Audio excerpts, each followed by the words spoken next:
Companies act 2013 हम लोग quickly revise करने के लिए यहाँ पर इकट्ठे हुए हैं। और सबसे पहली बात तो हम ये करना चाह रहे हैं कि इस एक्ट का नाम कंपनीज एक्ट है, पूरे हिंदुस्तान में एप्लीकेबल होता है, जम्मू कश्मीर को मिला करके। Different part of the sections, different sections of this act became applicable on various dates। वैसे तो ये एक्ट सारी कंपनीज के ऊपर लगता है, लेकिन जब बात आती है किसी बैंकिंग, इलेक्ट्रिसिटी या इंश्योरेंस कंपनी की, तो ये act subject to their regulation act लगता है। So if there is a conflict between the banking regulation act 1949 and companies act 2013, in that case हम banking regulation act 1949 को follow करेंगे।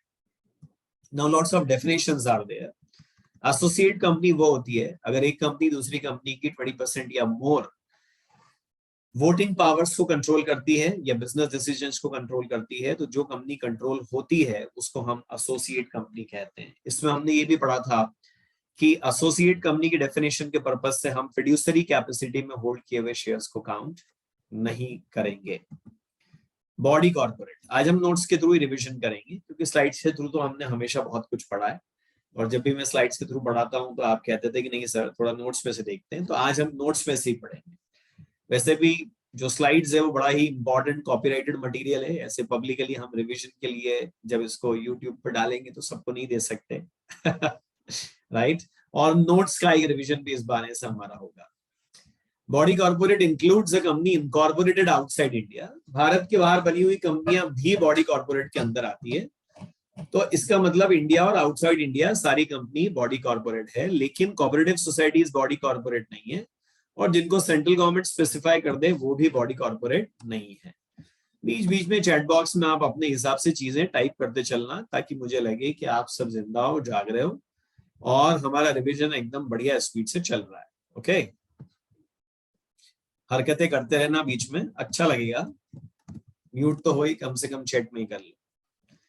Company, तो सबसे पहले हम यहाँ बात कर रहे थे company. What is company? Company means a company incorporated under this act और under any previous company law. Company limited by guarantee वो कंपनी होती है जहां मेंबर्स की लायबिलिटी गारंटी से लिमिटेड है। मुझे एक बात बताओ, ऐसी कंपनी विद शेयर कैपिटल होती है या विदाउट शेयर कैपिटल, या दोनों प्रकार की हो सकती है? Looking handsome, thank you dear. With और विदाउट और both? Company limited by share is of what type? Both. Amount of guarantee can be called only at the time of winding up, or it can be called any time. Come on, quick. Any time or only at winding up? Guarantee का amount सिर्फ winding up पर ही बुलाया जा सकता है, any time नहीं बुला सकते। उसके भी तीन स्पेसिफिक पर्पस है: आउटसाइडर्स का पेमेंट करने के लिए, लिक्विडेशन एक्सपेंसेस का पेमेंट करने के लिए, और कॉन्ट्रीब्यूटरीज के बीच आपस में एडजस्टमेंट करने के लिए गारंटी का अमाउंट कॉल कर सकते हैं। कंपनी लिमिटेड बाय शेयर्स में मेंबर्स की लायबिलिटी अनपेड कैपिटल तक लिमिटेड होती है, और ये अमाउंट आप कभी भी बुला सकते हो during the life of the company और at the time of winding up of the company. Financial institution में शेड्यूल्ड बैंक शामिल है, और Reserve Bank of India Act 1934 में जिसको भी नोटिफाई कर दिया जाए वो भी सब फाइनेंशियल इंस्टीट्यूशन होते हैं। फाइनेंशियल स्टेटमेंट में 5 चीजें आएंगी: balance sheet, profit and loss account, cash flow statement, statement of changes in equity and any explanatory note. लेकिन अगर आप ओपीसी, डोरमेंट कंपनी या स्मॉल कंपनी है, तो ऐसे केस में आपको कैश फ्लो स्टेटमेंट बनाने की बिल्कुल भी जरूरत नहीं है। फाइनेंशियल ईयर वो जो 1 अप्रैल को स्टार्ट हो और 31 मार्च को खत्म हो। अगर ये कंपनी के इनकॉर्पोरेशन का फर्स्ट ईयर है तो फिर स्टार्ट 1 अप्रैल को नहीं होगा, स्टार्ट होगा उस डेट को जिस डेट पर व्हाट शुड आई से, स्टार्ट उस दिन होगा जहां कंपनी का इनकॉर्पोरेशन हुआ है, और एंड होगा नेक्स्ट कैलेंडर ईयर की 31 मार्च को। तो अगर 2022 कैलेंडर ईयर में कंपनी इनकॉर्पोरेट हुई है तो उसका पहला फाइनेंशियल ईयर 31 मार्च 2023 को खत्म होगा, और अगर कंपनी 2023 कैलेंडर ईयर में इनकॉर्पोरेट हुई है तो उसका पहला साल 2024 31 मार्च 2024 को खत्म होगा। जिस कैलेंडर ईयर में कंपनी स्टार्ट हुई है उसके अगले कैलेंडर ईयर की 31 मार्च को उसका फाइनेंशियल ईयर एंड होगा। Yes Apeksha, you are right. Startup companies को भी एग्जाम्पशन दिया गया है कैश फ्लो स्टेटमेंट बनाने से। अब हमने बोला कि अगर आपकी कोई होल्डिंग कंपनी, सब्सिडरी कंपनी या एसोसिएट कंपनी इंडिया के बाहर है और उनके साथ में सिंक्रोनाइजेशन करने के लिए आप एक डिफरेंट फाइनेंशियल ईयर फॉलो करना चाहते हैं, तो उसके लिए आपको सेंट्रल गवर्नमेंट की परमिशन लेनी पड़ती है। पहले ये परमिशन ट्रिब्यूनल से लेनी पड़ती थी, वो 2018 से पहले की बात है, लेकिन अब ये परमिशन आपको सेंट्रल गवर्नमेंट से लेनी पड़ती है। फॉरेन कंपनी वो जिसका इनकॉर्पोरेशन इंडिया के बाहर हुआ हो और जिसका एक प्लेस ऑफ बिजनेस इंडिया में हो, चाहे खुद का हो, चाहे एजेंट के थ्रू हो, फिजिकली हो या इलेक्ट्रॉनिकली हो, या किसी भी और तरीके से वो इंडिया में बिजनेस करती हो। इलेक्ट्रॉनिक मोड की बहुत ही गंदी डेफिनेशन दी हुई है, बट आपको उसको रट लेना चाहिए कि इसमें B2B और B2C दोनों तरह का बिजनेस आता है। इसमें डिपॉजिट एक्सेप्टेंस भी अगर इंडिया में कर रहे हैं तो मानेंगे कि वो भी इलेक्ट्रॉनिक मोड में है, तो उसको भी हम इंक्लूड करेंगे। किसी भी तरह की वेब बेस्ड मार्केटिंग अगर हो रही है तो इलेक्ट्रॉनिक मोड के अंदर उसको भी इंक्लूड कराए। Tele marketing, tele communicating, tele medicine, tele education, सब कुछ इलेक्ट्रॉनिक मोड में है। और किसी भी तरह की डेटा कम्युनिकेशन सर्विस को, चाहे वो email, mobile, social media, cloud computing, document management, voice, data कैसे भी होती है, ये सारी की सारी जो चीजें हैं वो सारी चीजें यहां पर इंक्लूड की जाएगी। This is a definition to be marked up. इसमें समझने के लिए कुछ खास बहुत अच्छी बात यहां पर नहीं थी। Just give me one moment please.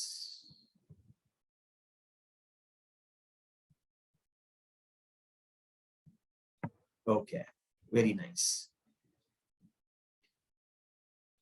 इसके बाद में the next thing is government company. Government company वो जिसकी not less than 51% of the paid up share capital is held either by the central government or by the state government or by one or more state governments or partly by central government and partly by one or more state governments. It includes subsidiary of a government company. इसके बाद में holding company, जिसकी कोई subsidiary हो, वो company क्या कहलाती है? Holding company. फिर आती है डेफिनेशन कौन सी? की मैनेजरियल पर्सन। की मैनेजरियल पर्सन का यहाँ पर सीधा सा मतलब क्या होता है कि इसके अंदर शामिल होता है कंपनी का chief executive officer, chief financial officer, whole time director, managing director और manager, the company secretary and such other officer. ध्यान देने की बात है बच्चों, यहाँ पर क्या लिखा हुआ है? Such other officer. Now here let me tell you कि ऑफिसर की डेफिनेशन यहाँ पर क्या है। तो स्टडी मटेरियल में डेफिनेशन आपको डेफिनेटली मिल जाएगी। ऑफिसर की डेफिनेशन आई रिकमेंड कि आप स्टडी मटेरियल से पढ़ सकते हैं। ऑफिसर की डेफिनेशन कुछ इस तरह से है कि इसके अंदर इंक्लूड होता है डायरेक्टर। जस्ट अ मिनट, मैं आपके साथ शेयर करता हूं इस डेफिनेशन को। देखो, कंपनीज एक्ट में 100 डेफिनेशंस है। मैंने इंटेंशनली आपको वो डेफिनेशंस पढ़ाई है जो बहुत ही ज्यादा जरूरी है। डेप्थ में आप जाते जाएंगे तो सिलेबस और काफी बड़ा होता चला जाएगा। Just a minute. ऑफिसर के अंदर कंपनी का डायरेक्टर आता है, की मैनेजरियल पर्सन इंक्लूड होता है, मैनेजर इंक्लूड होता है, और जिसके इशारों पर कंपनी का बोर्ड ऑफ डायरेक्टर्स काम करने को तैयार हो, वो व्यक्ति भी ऑफिसर की कैटेगरी के अंदर इंक्लूड होता है। So the question here is कि कोई ऐसा ऑफिसर जिसको कंपनी ने डेजिग्नेट किया हो एज ए की मैनेजरियल पर्सन, जो या तो डायरेक्टर लेवल का पर्सन हो या उससे एक लेवल बिलो हो, उसको भी हम की मैनेजरियल पर्सन में शामिल करेंगे। And such other officers as may be prescribed under the rules. Listed company वो होती है जिसकी कम से कम कोई एक सिक्योरिटी स्टॉक एक्सचेंज पर लिस्टेड हो। लेकिन यहाँ पर क्या लिखा है? Provided that such class of companies which have listed और intend to list such class of securities as may be prescribed in consultation with SEBI shall not be considered to be listed. कुछ situation ऐसी है जहां company की कोई security listed है, फिर भी कंपनी को लिस्टेड कंपनी नहीं मानते हैं। Now what are those situations? तो उसमें सबसे पहली सिचुएशन आती है कि अगर एक पब्लिक कंपनी है जिसके इक्विटी शेयर स्टॉक एक्सचेंज पर लिस्टेड नहीं है, लेकिन जिसके नॉन कन्वर्टेबल डेट जो प्राइवेट प्लेसमेंट के थ्रू इश्यू किए थे वो लिस्टेड हैं, या नॉन कन्वर्टेबल प्रेफरेंस शेयर्स जो प्राइवेट प्लेसमेंट के थ्रू इशू किए थे वो लिस्टेड हैं, या दोनों ही लिस्टेड हैं, तो ऐसी पब्लिक कंपनी को अनलिस्टेड कंपनी ही माना जाएगा, भले ही उसकी डेट सिक्योरिटीज यानी कि डिबेंचर्स लिस्टेड हो। प्राइवेट कंपनी तो डेफिनेटली अपनी सिक्योरिटीज प्राइवेट प्लेसमेंट के थ्रू ही इशू कर सकती है। अगर इसकी कोई डेट सिक्योरिटी स्टॉक एक्सचेंज पर लिस्टेड भी है तो भी इस कंपनी को लिस्टेड नहीं माना जाएगा। Public companies which have not been listed their equity on the recognized stock exchange but whose equity shares are listed on a stock exchange outside India, तो उनको भी हम यहाँ लिस्टेड कंपनी की कैटेगरी में शामिल नहीं कर रहे।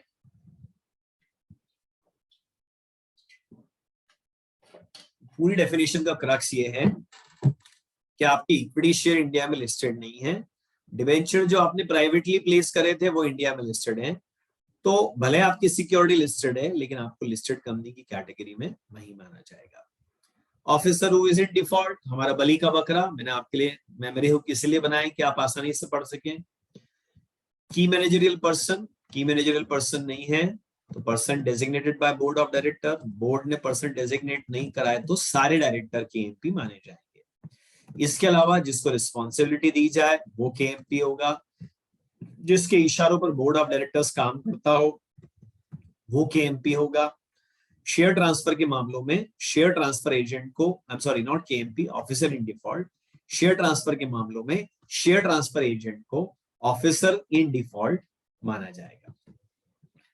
1% कम, जिसका एकमात्र एकलौता एक मेंबर हो, कम से कम ज्यादा से ज्यादा, उसको हम क्या कहते हैं? 1% कंपनी कहते हैं। वो सिंगल पर्सन क्या होना चाहिए? सिटीजन ऑफ इंडिया, और इसके अलावा रेसिडेंट ऑफ इंडिया। हालांकि डेफिनेशन बोलती है रेसिडेंट और otherwise, but at the same time वो ये भी बोलती है कि उस बंदे को 120 दिन इंडिया में रहना चाहिए। सो प्रिसाइजली उसको 120 दिन रहना चाहिए, अभी वो ओपीसी बना सकता है। एक बंदा सिर्फ एक ही ओपीसी बना सकता है या सिर्फ एक ही ओपीसी के अंदर वो नॉमिनी हो सकता है। अगर वो एक में मेंबर एक में नॉमिनी है और उसमें से फिर फाइनली दूसरे का भी वो मेंबर बन जाता है due to death of the other person, तो फिर इन दैट पर्टिकुलर केस उसको 180 दिन की टाइम लिमिट है कि वो अपने आप को किसी एक कंपनी में कंटिन्यू करके दूसरे का शेयर बेच सकता है। माइनर ओपीसी का मेंबर नहीं बन सकता, ओपीसी सेक्शन 8 वाला काम नहीं कर सकती है, ओपीसी एनबीएफसी वाला काम नहीं कर सकती। प्राइवेट कंपनी वो जो अपने आर्टिकल ऑफ एसोसिएशन में शेयर ट्रांसफर के ऊपर रेस्ट्रिक्शन लगाए। सर रेसिडेंट के लिए 182 डेज वाली कंडीशन नहीं लगेगी ना? बिल्कुल सही कहा ऋषभ आपने। रेसिडेंट का मतलब वो जो फेमा में या इनकम टैक्स में रेसिडेंट बताया है 182 डेज वाला, वो नहीं लगने वाला है। यहाँ पर कितने दिनों में रेसिडेंट मान लिया जाएगा? 120 दिन वाला मान लिया जाएगा। आपने स्पेक्स क्यों नहीं पहने? अरे यार अच्छा नहीं लग रहा हूँ क्या? काफी नजदीक है मेरे कंप्यूटर स्क्रीन, तो स्पेक्स पहनने से थोड़ा अनकंफर्टेबल हो रहा है। चलो, प्राइवेट कंपनी वो जिसमें मैक्सिमम नंबर ऑफ मेंबर्स कितने हो, चलो फटाफट बताते जाओ। कितने मैक्सिमम मेंबर्स हो? 200, लेकिन उसके अंदर जॉइंट होल्डर्स को कितना काउंट किया जाएगा? 1। एम्प्लॉय मेंबर को काउंट नहीं किया जाएगा। जो बंदा एम्प्लॉयमेंट में था और तब उसको शेयर दिए गए थे और बाद में उसकी नौकरी चली गई हो, तो फिर उसको भी हम यहाँ पर एम्प्लॉय में काउंट नहीं करेंगे। नौकरी छोड़ने के बाद शेयर खरीद लेगा तब तो फिर हम उसको काउंट करेंगे। नौकरी ज्वाइन करने के पहले से शेयर थे उसके पास तो भी हम उसको काउंट करेंगे। जब नौकरी में था तब उसको शेयर मिले थे, बाद में नौकरी छोड़ दी, तब फिर हम उसको काउंट नहीं करेंगे। तीसरी कंडीशन, प्राइवेट कंपनी वो जो पब्लिक को इन्विटेशन नहीं देती है शेयर का, डिवेंचर का। पब्लिक कंपनी वो जो प्राइवेट कंपनी नहीं हो या जो किसी प्राइवेट जो किसी पब्लिक कंपनी की सब्सिडरी हो, that will be deemed to be a public company. मतलब भले वो आर्टिकल ऑफ एसोसिएशन में अपना प्राइवेट स्टेटस मेंटेन करे, बट कंपनीज एक्ट के पर्पज से उसको पब्लिक कंपनी मान लिया जाएगा। पब्लिक फाइनेंशियल इंस्टीट्यूशन में 5 चीजें आती है, LIC, IDFCL, Unit Trust of India, जिनको भी सरकार ने 1956 वाले एक्ट में नोटिफाई किया था और जिनको सरकार ने इस एक्ट में नोटिफाई किया। इस एक्ट में नोटिफाई करने की 3 खास बातें थी। एक, आरबीआई से कंसल्ट करेगा सेंट्रल गवर्नमेंट इसके लिए। दूसरा 51, यस एग्जैक्टली, टाइप करते जाओ भाई मेरे से आगे आगे, आप जो मैं बोल रहा हूँ वो पहले ही आप कुछ हिंट टाइप करते जाओ मेरे लिए। 51% शेयर कैपिटल सेंट्रल गवर्नमेंट या स्टेट गवर्नमेंट के पास में हो और जो किसी सेंट्रल एक्ट या स्टेट एक्ट में रजिस्टर्ड हो other than the Companies Act, mind it, central act या state act other than the Companies Act. Relative, वो आप डेफिनेशन जानते हैं, members of HUF, husband and wife, और इसके अलावा father, mother, brother, sister, son, son's wife, daughter, daughter's husband, ये सब शामिल होंगे। पहले 5 के लिए स्टेप रिलेशनशिप भी इंक्लूड हो जाए। स्मॉल कंपनी, बार बार यस, बिल्कुल प्रतीक सही कहा आपने, जिसकी paid up share capital 4 crore रुपए से ज्यादा ना हो और जिसका टर्नओवर 40 करोड़ रुपए से ज्यादा ना हो। 4 crore and 40 crore, this is 440। Yes, मैंने HUF वाला पॉइंट बताया था। दोनों कंडीशन एक साथ फुलफिल होनी चाहिए। कैपिटल भी 4 करोड़ से ज्यादा नहीं होना चाहिए और टर्नओवर भी 40 करोड़ से ज्यादा नहीं होना चाहिए। ओरिजिनली गवर्नमेंट ने 50 लाख और 2 करोड़ स्पेसिफाई किया था, लेकिन गवर्नमेंट को पावर है कि इसको 10 करोड़ और 100 करोड़ तक बढ़ा सकती है, और गवर्नमेंट ने फिलहाल इसको 4 करोड़ और 40 करोड़ तक बढ़ा भी दिया है। स्मॉल कंपनी वो नहीं हो सकती है जो होल्डिंग हो, सब्सिडरी हो, सेक्शन 8 कंपनी हो, स्पेशल एक्ट में बनी हुई कंपनी हो, ये सारी कंपनी स्मॉल कंपनी नहीं हो सकती है। सब्सिडरी कंपनी वो होती है जिसको बोर्ड ऑफ डायरेक्टर्स के कंपोजिशन को दूसरी कंपनी कंट्रोल करे, या फिर जिसके more than half of the voting powers किसके पास में हो, यहाँ पर दूसरी कंपनी के पास में हो। चाहे वोटिंग पावर प्रेफरेंस शेयर्स की वजह से आती हो, चाहे वोटिंग पावर इक्विटी शेयर्स की वजह से आती हो, DDR की वजह से आती हो, हार्डली मैटर्स। वोटिंग पावर तो वोटिंग पावर ही होती है। Provided that a company shall not have layers of subsidiary beyond such number as may be prescribed. किसी भी कंपनी की ज्यादा से ज्यादा उतनी ही सब्सिडरी की लेयर होनी चाहिए जो बताई जाए। फिलहाल 2 लेयर्स प्रिस्क्राइब्ड है। सब्सिडरी की सब्सिडरी भी हमारी ही सब्सिडरी कंपनी मानी जाएगी। ऐसा कम मानते हैं कि हमारे पास control the composition of board of directors है, जब we have the power to appoint और power to remove majority of the directors of a company. अगर इस सेक्शन के पर्पस से कंपनी का मतलब बॉडी कॉर्पोरेट है, मतलब इंडियन कंपनी की फॉरेन सब्सिडरी भी हो सकती है और फॉरेन में रजिस्टर्ड कंपनी की इंडियन सब्सिडरी भी हो सकती है, ऐसा हमने इसमें पढ़ा था। अनलिमिटेड कंपनी जिसमें मेंबर्स की लायबिलिटी कैसी हो, अनलिमिटेड, लेकिन फिर भी पर्सनल लायबिलिटी नहीं होती है, आउटसाइडर उनको सीधे सीधे सू नहीं कर सकते। डॉर्मेंट कंपनी वो जिसमें कोई सिग्निफिकेंट अकाउंटिंग ट्रांजैक्शन ना हो। तो फिर क्यों बनाई थी?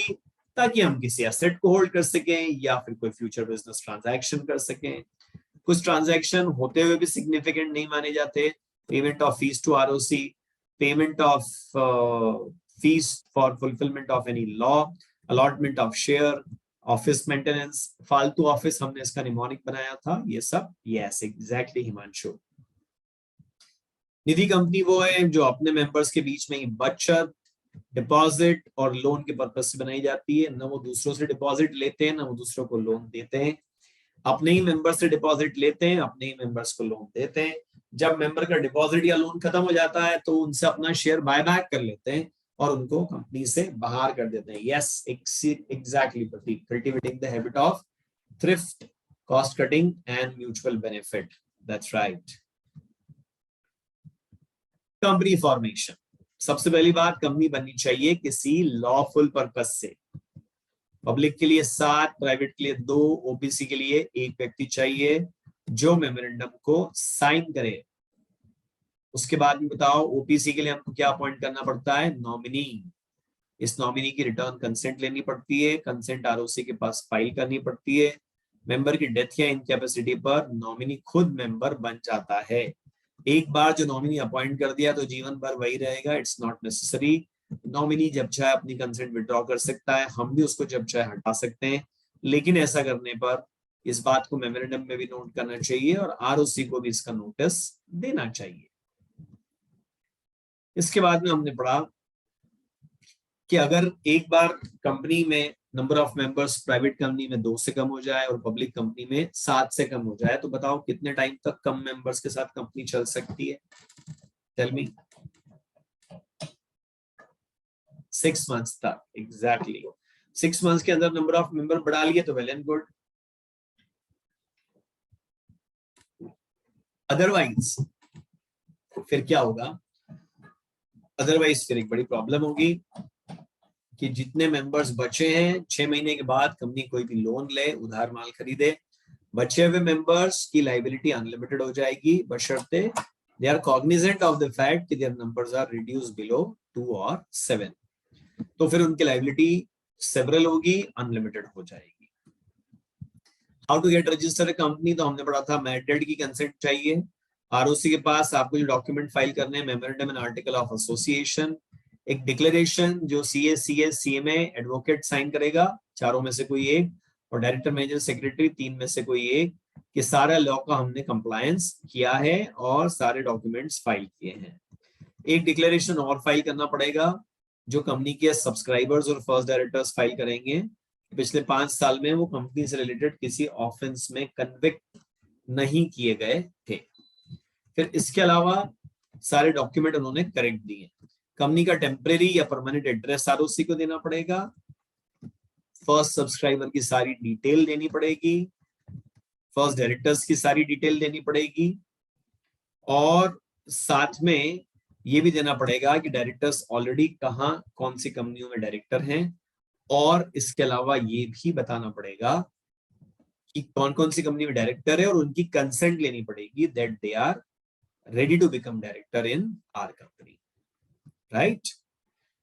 Once ROC receive all documents, वो आपको देगा कॉर्पोरेट आइडेंटिटी नंबर और वो आपको देगा सर्टिफिकेट ऑफ इनकॉर्पोरेशन। उसके बाद में जो डॉक्यूमेंट आपने आरओसी के पास फाइल करे थे उन सब की एक कॉपी कंपनी के रजिस्टर्ड ऑफिस पर हमेशा के लिए संभाल करके रखनी पड़ेगी। अगर आप झूठ बोल करके कंपनी रजिस्टर कराते हैं तो you may be punishable under section 447। तो कौन लोग ऐसे केस में पनिशेबल होंगे? Promoters, first directors and persons making the declaration. इसके अलावा ट्रिब्यूनल को एक पावर यहाँ पर और भी दिया है, अगर झूठ बोल के कंपनी रजिस्टर हुई है तो ट्रिब्यूनल कंपनी का नाम रिमूव कर सकता है, या वाइंडिंग अप करा सकता है, या मेंबर्स की लायबिलिटी अनलिमिटेड कर सकता है, या फिर कंपनी के मेमोरेंडम आर्टिकल में चेंज करने का ऑर्डर दे सकता है, या फिर other order as it may deem fit. लेकिन ऐसा कोई भी ऑर्डर देने के पहले tribunal will provide a reasonable opportunity of being heard, और साथ में tribunal shall take into consideration the transactions which were entered into by the company. Promoters कौन लोग होते हैं? इनका जिक्र आता है बार बार, तो यहाँ डेफिनेशन साथ में दी है। जिसका नाम प्रोस्पेक्टस में या एनुअल रिटर्न में हमने आइडेंटिफाई किया है कि ये प्रमोटर है, उनको प्रमोटर माना जाएगा। डोंट गेट कंफ्यूज कि कंपनी बनने के पहले वाले लोग ही प्रमोटर होते हैं, बाद में भी लोग प्रमोटर हो सकते हैं, बदल सकते हैं प्रमोटर्स। जो लोग कंपनी को कंट्रोल करें, चाहे एज ए शेयर होल्डर या डायरेक्टर, वो भी सब प्रमोटर होंगे, और जिसके इशारों पर बोर्ड ऑफ डायरेक्टर्स काम करता है वो भी सब प्रमोटर्स माने जाएंगे। हालांकि अगर कोई बंदा प्रोफेशनल कैपेसिटी में एडवाइस दे और कंपनी उसको फॉलो कर रही है तो उस एडवाइजर को प्रमोटर नहीं मान सकते। 447 is a very important section in companies act. जगह जगह पर इसका जिक्र आता है कि अगर आपने फ्रॉड किया है तो कम से कम 6 महीने की सजा, ज्यादा से ज्यादा 10 साल की सजा आपको होगी। साथ में फाइन लगेगा जो equal to amount of fraud या 3 times the amount of fraud तक जा सकता है। लेकिन छोटा फ्रॉड अगर आपने कराया तो सजा भी छोटी होगी। हाँ, पब्लिक इंटरेस्ट को अफेक्ट करने वाला फ्रॉड अगर आपने कराया तो फिर मिनिमम इम्प्रिजनमेंट जो है वो 3 इयर्स का होगा। छोटे फ्रॉड से मतलब हमारा क्या होता है कि या तो टर्नओवर का 1% या 10 लाख रुपए, इन दोनों में से जो भी कम हो। उससे कम अमाउंट का भी अगर आपने फ्रॉड किया है तो वो छोटा माना जाएगा, पर उससे ज्यादा अमाउंट का फ्रॉड किया है तो बड़ा फ्रॉड हो जाएगा।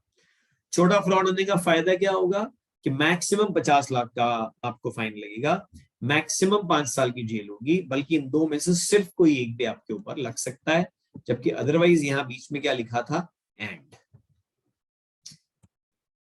फ्रॉड मतलब जानबूझ करके किसी को धोखा देने के उद्देश्य से अपने फायदे के लिए, सामने के नुकसान के लिए किया गया काम जो है वो फ्रॉड होता है। इफेक्ट ऑफ रजिस्ट्रेशन, एक बार एक कंपनी रजिस्टर हो गई तो क्या इफेक्ट होगा? It will become a body corporate, it will have a perpetual succession, इसकी प्रॉपर्टी अपने नाम पे रख सकती है, चाहे वो मूवेबल हो, इमूवेबल हो, टेंजिबल हो, इंटेंजिबल हो, कॉन्ट्रैक्ट कर सकती है, ये दूसरों के ऊपर सू कर सकती है, दूसरे भी इसके ऊपर सू कर सकते हैं। This is section number 9। फिर याद करिए हमने पढ़ा था मेमोरेंडम ऑफ एसोसिएशन। मेमोरेंडम में हमने क्या पढ़ा था, इसमें होना चाहिए name clause, place clause, object clause, liability clause, capital clause, signature clause, nominee clause. तो हमने कहा था नेम क्लॉज में क्या आएगा, कंपनी का नाम, नाम के एंड में होगा या तो प्राइवेट लिमिटेड या फिर लिमिटेड वर्ड। और इसके अलावा यहाँ पर आपको क्या बोला गया था कि कंपनी के नाम के लिए जब आप अप्लाई करते हैं तो आपको बहुत सारी चीजें ध्यान रखनी पड़ती है। आरओसी के लिए सेंट्रल गवर्नमेंट ने गाइडलाइंस बनाई है कि कौन सा नाम डिजायरेबल है और कौन सा नाम अनडिजायरेबल है। You can't have name of your company which is undesirable in the opinion of central government. Place clause में सिर्फ स्टेट का एड्रेस आता है, स्टेट का नाम आता है, फुल एड्रेस नहीं आता है। ऑब्जेक्ट क्लॉज में कंपनी के मेन ऑब्जेक्ट्स और अदर ऑब्जेक्ट्स, इंसिडेंटल ऑब्जेक्ट सब कुछ होते हैं। लाइबिलिटी क्लॉज, लाइबिलिटी क्लॉज की जब हम बात करते हैं, हाँ, नाम में लिमिटेड प्राइवेट लिमिटेड के अलावा ये भी देखा था हमने कि सेक्शन 8 कंपनी में लिमिटेड प्राइवेट लिमिटेड नहीं आता है, तो कन्फेडरेशन, फोरम, काउंसिल, चैम्बर जैसी चीजें उसमें आ सकती है। फिर इसके बाद में liability of members of a company, it can be limited up to the amount of unpaid share capital, it can be limited up to the amount of guarantee, or it can be even unlimited. फिर capital clause में आएगी authorise capital, amount of share capital, number of share, face value per share. साथ में ये भी लिखना पड़ता है कि जो मेमोरेंडम के सब्सक्राइबर्स साइन कर रहे हैं वो नाम के आगे लिखें कि वो कितने शेयर्स कंपनी के अंदर लेने को तैयार है। 1% कंपनी को अपने नाम के साथ में ओपीसी या 1% कंपनी ऐसा ब्रैकेट में लिखना चाहिए। मेमोरेंडम ऑफ एसोसिएशन का फॉर्मेट वैसे ही होना चाहिए जैसा शेड्यूल 1 के table A B C D E में बताया गया हो, और आर्टिकल ऑफ एसोसिएशन का फॉर्मेट वैसा होना चाहिए जैसा शेड्यूल 1 के table F G H I J में बताया हुआ हो। थोड़ा सा यहाँ पे अगर आप याद करें तो हम लोगों ने क्या पढ़ा था इसमें कि जो table A B C D E है वो मेमोरेंडम के लिए है, तो उसमें से टेबल ए किसके लिए है, आपको कुछ याद आता है? कंपनी लिमिटेड बाय शेयर्स का मेमोरेंडम ऑफ एसोसिएशन। फिर उसके बाद में जो टेबल बी था, it was for company limited by guarantee not having share capital. She was guarantee having share capital, D unlimited company not having share capital, E unlimited company having share capital. So not having, having article में उल्टा हो जाता है। F limited by shares company का article of association, ji limited by guarantee with share capital का article, H limited by guarantee without share capital का article, I unlimited company with share capital, J unlimited company without share capital का article of association. कुछ इस तरह का sequence चलता है। Memorandum में पहले विदाउट फिर विद, और आर्टिकल में पहले विद और फिर विदाउट, ऐसे करके टोटल 10 टेबल्स यहां पर आते हैं। फिर मेमोरेंडम के नेम क्लॉज के लिए हमने क्या पढ़ा था कि नाम ऐसा रखो जो दूसरी कंपनी से या ट्रेडमार्क से आइडेंटिकल ना हो, किसी लॉ में कोई ऑफेंस ना हो, और सबसे इंपॉर्टेंट बात, it should not be undesirable in the opinion of central government. For example, a company shall not be registered with a name which contains the word which gives an impression कि ये central government या state government की company है। Company के नाम में governor, municipal, national ऐसे नाम नहीं आने चाहिए। जब भी आपको कंपनी का एक नाम रखना होता है तो उसके लिए आप आरओसी के पास अप्लाई करते हैं। अगर आरओसी आपका नाम अप्रूव कर देगा तो आरओसी इस नाम को अगले 20 दिन के लिए रिजर्व कर लेगा। इसमें एक प्रोविजन था, अगर आपको याद आता हो तो, फर्स्ट टाइम नाम लेने के लिए जाते हैं तो आरओसी नाम को 20 दिन के लिए रिजर्व करता है। लेकिन एग्जिस्टिंग कंपनी अपना नाम चेंज करने के लिए जाती है, यस शाश्वत, तो फिर आरओसी कितने दिन के लिए आपके लिए नाम रोक करके रख सकता है? 60 डेज। इन 20 डेज या 60 डेज में अगर आप अपने नाम को यूज नहीं करते हैं तो नाम वापस से अनरिजर्व हो जाता है। अगर झूठी इंफॉर्मेशन दे करके आपने कंपनी का नाम रजिस्टर कराया था तो फिर ऐसे केस में this name will be cancelled. अगर अभी तक आपने इस नाम से कंपनी नहीं बनाई है, just a minute, give me a moment.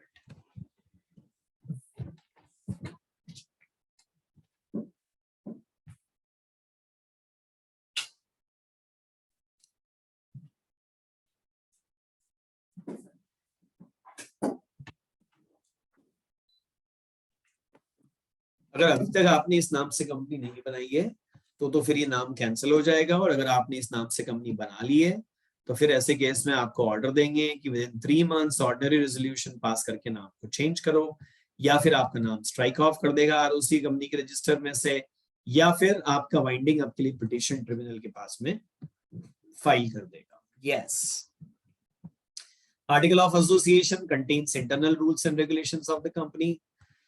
अगर आपने अपना आर्टिकल नहीं बनाया है तो टेबल में दिए हुए आर्टिकल को ही आपका आर्टिकल मान लेंगे। अगर आपने आपका आर्टिकल बनाया है लेकिन वो कुछ मैटर्स पर साइलेंट है, तो जहां तक आपका अपना आर्टिकल साइलेंट है तब तक टेबल में दिया हुआ आर्टिकल आपके ऊपर लगेगा। अगर आपके आर्टिकल और टेबल के आर्टिकल में कॉन्फ्लिक्ट है तो आपका आर्टिकल विल प्रिवेल। आप चाहें तो अपने आर्टिकल में टेबल में दी हुई बातों के अलावा एडिशनल मैटर्स भी इंक्लूड कर सकते हैं। फिर इसके बाद में एक बहुत इंपॉर्टेंट बात हमने पढ़ी थी, एंट्रेंचमेंट, कि कोई कंपनी अगर चाहे तो वैसे तो आर्टिकल को चेंज करने के लिए कौन सा रेजोल्यूशन पास करना पड़ता है, चलिए बताइए।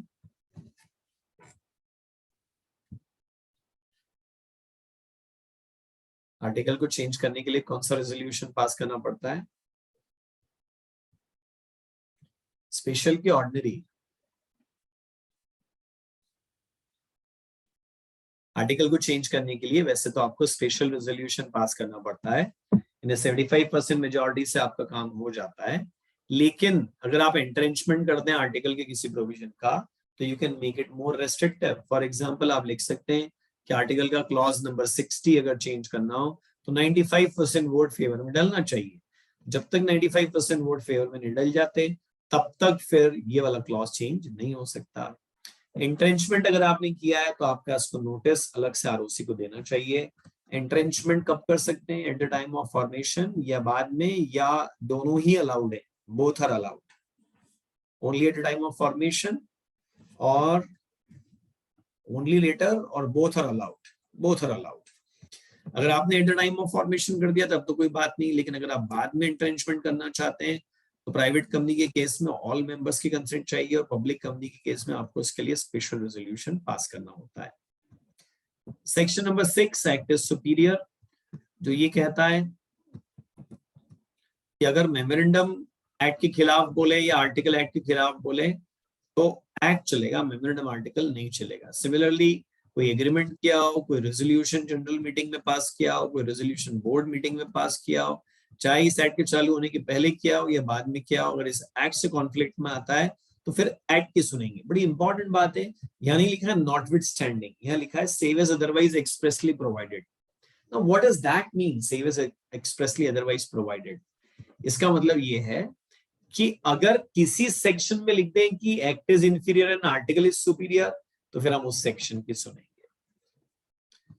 नॉट फॉर प्रॉफिट कंपनी का मतलब एक ऐसी कंपनी से होता है जिसका object promotion of commerce, art, science, sport, education, research, social welfare, religion, charity, protection of environment या सिमिलर ऑब्जेक्ट।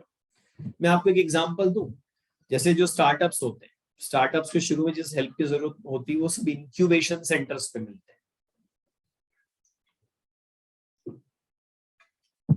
हॉस्पिटल में छोटे बच्चों को रखने की जो मशीन होती है उसको इंक्यूबेटर बोलते हैं। ऐसे स्टार्टअप्स को सपोर्ट करने वाली जो ऑर्गेनाइजेशंस होती है उनको इंक्यूबेटर्स बोलते हैं। तो इंक्यूबेटर्स भी सेक्शन 8 कंपनी की तरह रजिस्टर होते हैं। वो तो कॉमर्स, आर्ट, साइंस, वो क्या कर रहे हैं, बेसिकली देश के स्टार्टअप इकोसिस्टम को प्रमोट कर रहे हैं। दैट्स अ नोबल कॉज, इसलिए वो सेक्शन 8 कंपनी के अंदर पढ़ाया जा सकता, मतलब उनको सेक्शन 8 कंपनी में रखा जा सकता है। तो ऐसा नहीं कि एग्जॉस्टिव लिस्ट है, ये इलस्ट्रेटिव लिस्ट है केवल। फिर इसके बाद में आपका प्रॉफिट अपने पर्पस में यूज होना चाहिए, उसका डिविडेंड के फॉर्म में डिस्ट्रीब्यूशन नहीं होना चाहिए। सेंट्रल गवर्नमेंट के पास जाइए, वो आपको लाइसेंस देगी, वो लाइसेंस आरओसी को दिखाइए, आरओसी आपकी कंपनी को सेक्शन 8 कंपनी की तरह रजिस्टर कर लेगा। फिर आपको नाम में लिमिटेड, प्राइवेट लिमिटेड लगाने की जरूरत नहीं है, या तो कुछ ही मत लगाइए। और लगाना है तो लगा भी लीजिए, या फिर foundation, forum, council, chamber, confederation, federation, ऐसा कुछ लगा सकते हैं। ऐसा नहीं कि सेक्शन 8 के लिए आपको हमेशा एक नई कंपनी बनानी पड़ेगी, कि एग्जिस्टिंग कंपनी को भी आप सेक्शन 8 कंपनी में कन्वर्ट कर सकते हैं, उसके लिए भी प्रोसेस तो सेम ही होता है। सेक्शन 8 कंपनी के कोई पंख नहीं लगे होते हैं, उसको भी वही सब प्रिविलेजेस एंड एग्जम्पशंस हैं जो कि एक आम कंपनी को होते हैं, बल्कि कुछ एक्स्ट्रा हैं थोड़े से। वैसे एक पार्टनरशिप फर्म कंपनी के मेंबर नहीं बन सकती है, बट सेक्शन 8 कंपनी के मेंबर बन सकती है। फिर इसके अलावा हमने क्या पढ़ा था कि कंपनी जो सेक्शन 8 में रजिस्टर्ड है उसको अपना मेमोरेंडम आर्टिकल भी ऑल्टर करना हो तो सेंट्रल गवर्नमेंट की परमिशन लेने की जरूरत पड़ती है, या उसको नॉर्मल कंपनी में कन्वर्ट होना हो तब भी सेंट्रल गवर्नमेंट की परमिशन की जरूरत पड़ेगी। सेंट्रल गवर्नमेंट इस लाइसेंस को रिवोक भी कर सकती है अगर कंपनी लाइसेंस की टर्म्स एंड कंडीशंस का कॉन्ट्रावेंशन करती है तो। और अगर ऐसा लाइसेंस रिवोक हो गया तो नाम में वापस से लिमिटेड या प्राइवेट लिमिटेड वर्ड आ जाएगा, और ऐसा लाइसेंस छीनने के पहले उस कंपनी को अपनी बात कहने का एक चांस दिया जाएगा। ऐसी कंपनी को या तो एक सिंपली अगर वाइंडिंग अप भी कर सकते हैं, या फिर इसको सिमिलर ऑब्जेक्ट वाली कंपनी के साथ में अमलगमेट भी कर सकते हैं। अगर वाइंडिंग अप करते हैं और उसमें कुछ सरप्लस बचता है तो या तो एक सिमिलर ऑब्जेक्ट वाली कंपनी को सरप्लस दे सकते हैं, या फिर गवर्नमेंट के इंसॉल्वेंसी एंड बैंक्रप्सी फंड के अंदर भी ये अमाउंट ट्रांसफर किया जा सकता है। बाकी फाइन के अमाउंट तो है ही अपनी जगह पर। Section 10 binding force of memorandum and article of association. हमने पढ़ा था कि एक बार मेमोरेंडम आर्टिकल रजिस्टर हो गया तो ये बिल्कुल वैसे ही है जैसे कि एक कॉन्ट्रैक्ट है between the company and its members. तो आप जैसे ही किसी भी कंपनी का शेयर खरीदते हैं, चाहे स्क्रीन पर 3 बार टच करा और शेयर आपके डीमैट में आ गया ना, मतलब आपने कॉन्ट्रैक्ट कर लिया, और वो कॉन्ट्रैक्ट और कुछ भी नहीं है, मेमोरेंडम और आर्टिकल ऑफ एसोसिएशन है। मानेंगे इस पर कंपनी ने भी साइन करा और आपने भी साइन करा। आपकी ड्यूटी है कंपनी के लिए, कंपनी की ड्यूटी है आपके लिए। हालांकि दो शेयर होल्डर आपस में एक दूसरे के लिए on the basis of memorandum and article of association responsible नहीं हो सकते। इसके बाद में हमने कहा था कि अगर एक कंपनी को अपना बिजनेस शुरू करना है तो उसको दो शर्तें पूरी करनी पड़ती है। एक, इनकॉर्पोरेशन से 180 दिन में डिक्लेरेशन देना पड़ता है कि मेमोरेंडम के सब्सक्राइबर्स ने अपना पैसा दे दिया है, और दूसरा, रजिस्टर्ड ऑफिस का वेरिफिकेशन कराना पड़ता है। इसके बाद ही आप बिजनेस शुरू कर सकते हैं या फिर लोन ले सकते हैं। अगर आप ऐसा डिक्लेरेशन नहीं देते हैं और आरओसी को शक हो जाए कि आपकी कंपनी बिजनेस नहीं कर रही है तो वो आपकी कंपनी का नाम रजिस्टर ऑफ कंपनी से रिमूव भी कर सकता है। सेक्शन 12 में यूं तो कई बातें थी, बट सबसे इंपॉर्टेंट बात थी change in place of registered office of the company. पहली बात तो रजिस्ट्रेशन के 30 दिन में अपना रजिस्टर्ड ऑफिस का नोटिस और वेरिफिकेशन आरओसी के पास कराना चाहिए। आपके सारे ऑफिसेज, लेटर्स, पेपर्स के ऊपर आपको नाम, एड्रेस वगैरह लिखना चाहिए। अगर आप नाम बदलते हैं तो ब्रैकेट में अगले 2 साल तक पुराना नाम लिखना चाहिए। अगर आप ओपीसी हैं तो नाम के ब्रैकेट में ओपीसी लिखना चाहिए। रजिस्टर्ड ऑफिस को एक सिटी से दूसरी सिटी में ले जाने के लिए क्या करना पड़ता है? 2 चीजें करनी पड़ती है, बताइए।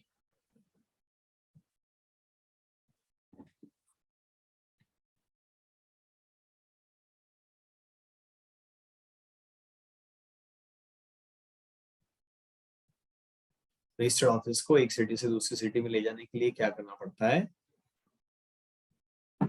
Special resolution. नहीं नहीं नहीं, बोर्ड एक सिटी, अच्छा एक ही सिटी में एक जगह से दूसरी जगह ले जाने के लिए क्या करना पड़ता है? विद इन अ सिटी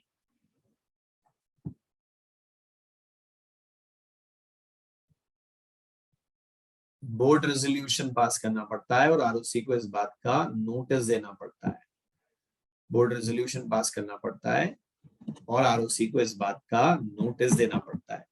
एक सिटी से दूसरी सिटी में ले जाने के लिए क्या करना पड़ता है? चलो बताओ। एक सिटी से दूसरी सिटी में ले जाने के लिए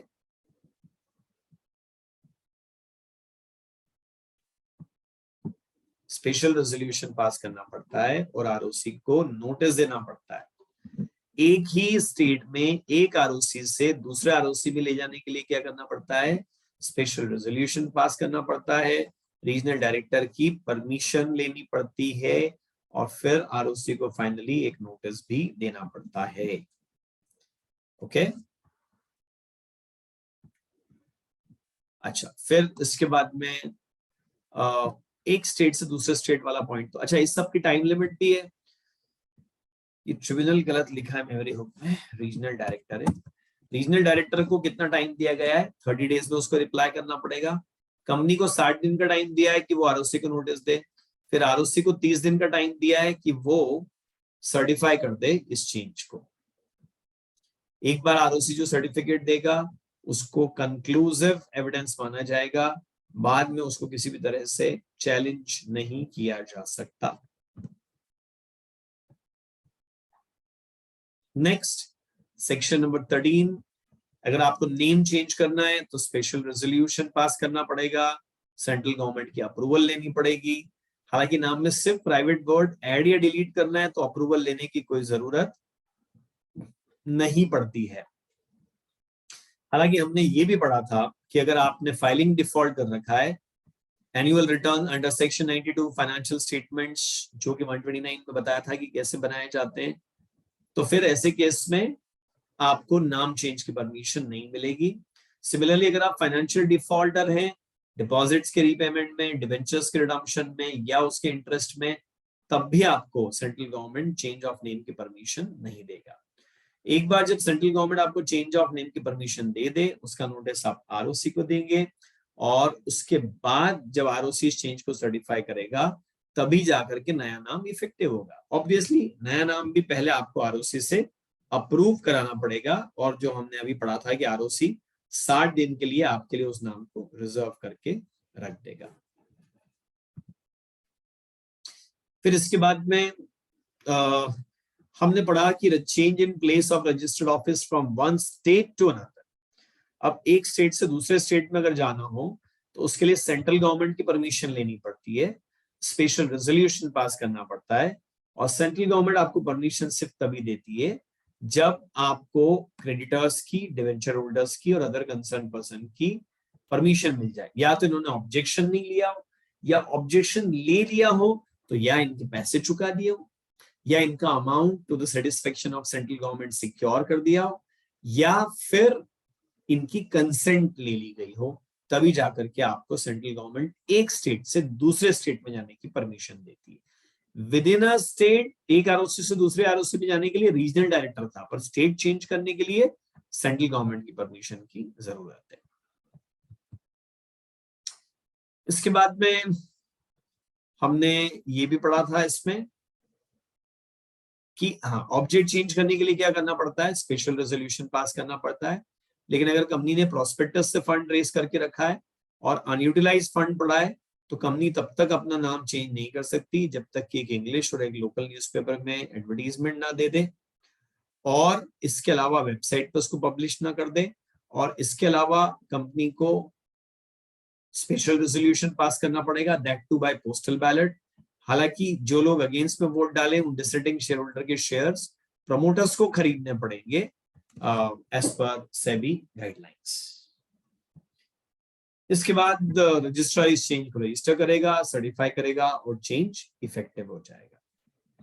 change in article of association, उसके लिए हमको पास करना पड़ता है स्पेशल रेजोल्यूशन।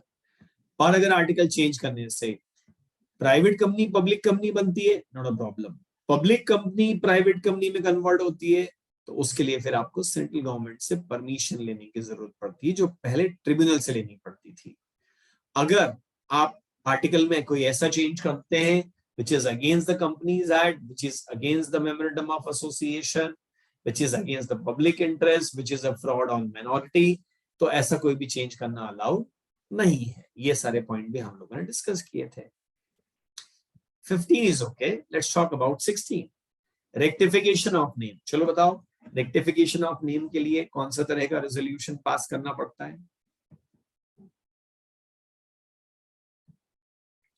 स्पेशल या ऑर्डिनरी?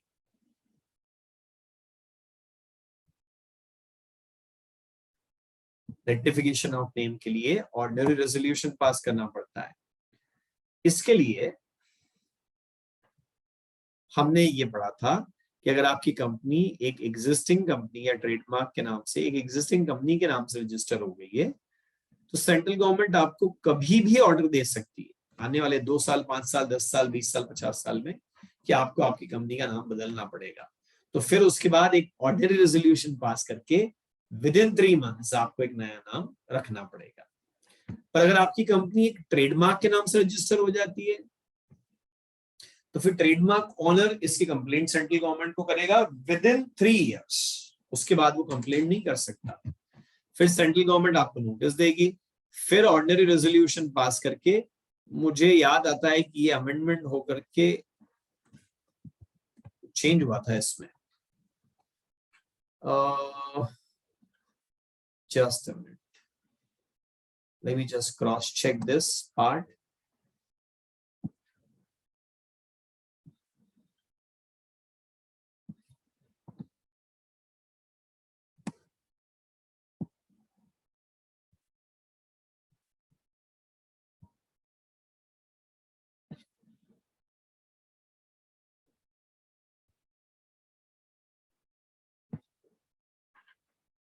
ओके हाँ, पहले विद इन 6 मंथ्स था।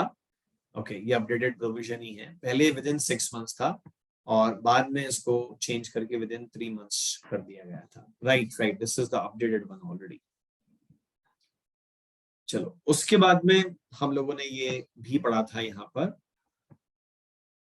सेक्शन 70। अगर आप कंपनी के मेंबर हैं तो बिना अगर आपको कॉपी चाहिए तो थोड़ी छोटी सी फीस दे करके और आप कंपनी के मेमोरेंडम की कॉपी मांग सकते हैं, आर्टिकल की कॉपी मांग सकते हैं, उस अग्रीमेंट की कॉपी मांग सकते हैं जो कि सेक्शन 117 में जिसका जिक्र किया गया है।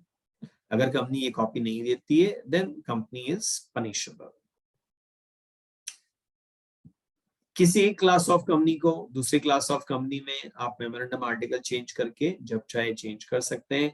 उसके लिए आपको सारे रेलेवेंट डॉक्यूमेंट आरओसी के पास फाइल करने हैं, फिर आरओसी पुराना रजिस्ट्रेशन क्लोज करेगा, यस, और फिर उसके बाद में एक नया रजिस्ट्रेशन आपको देगा। हालांकि इस कंपनी का कन्वर्जन होने के बाद भी कंपनी की डेट्स, ऑब्लिगेशंस, एसेट्स, लायबिलिटीज जैसी थी पहले, बाद में भी वैसी ही रहेगी। सेक्शन 19 हमने पढ़ा था कि एक सब्सिडरी कंपनी अपनी होल्डिंग कंपनी के शेयर्स को परचेज नहीं कर सकती है।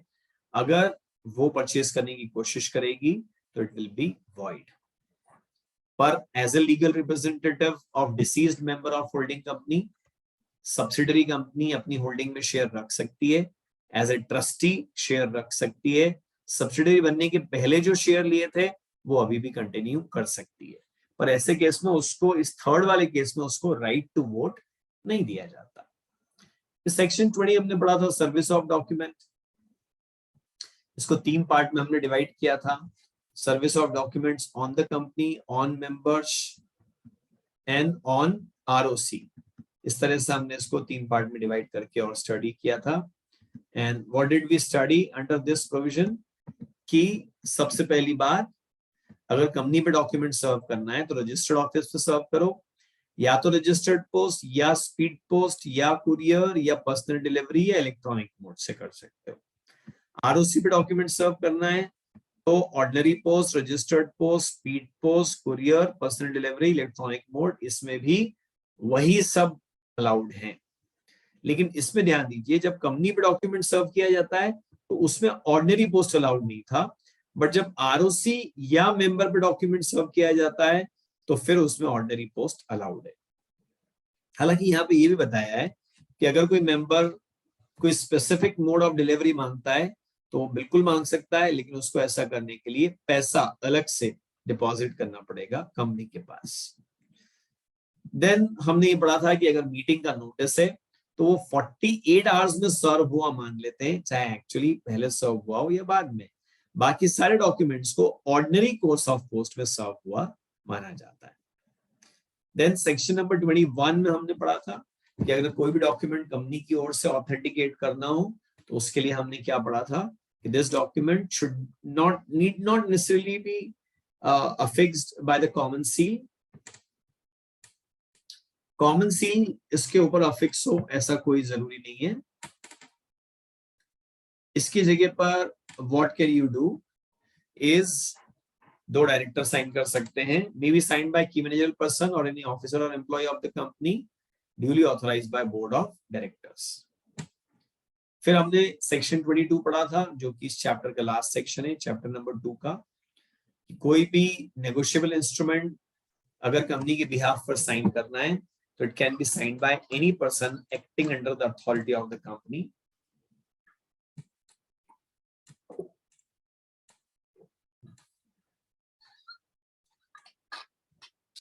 सर इन दोनों में डाउट होता है। रोहित इज आस्किंग, रोहित कौन सा सेक्शन 21 और 22?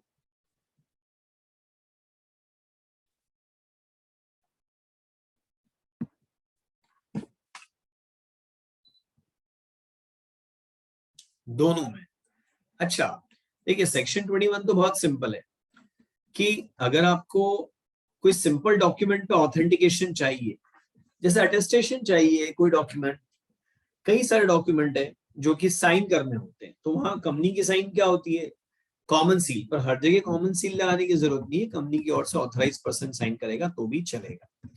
लेकिन जब बात आती है कि नहीं एक जनरल ऑथेंटिकेशन नहीं है, नेगोशिएबल इंस्ट्रूमेंट है, तो बंदे के पास फिर अथॉरिटी होनी चाहिए वो काम करने की, चाहे वो एक्सप्रेस हो, इम्प्लाइड हो, रिटर्न हो, ओरल हो।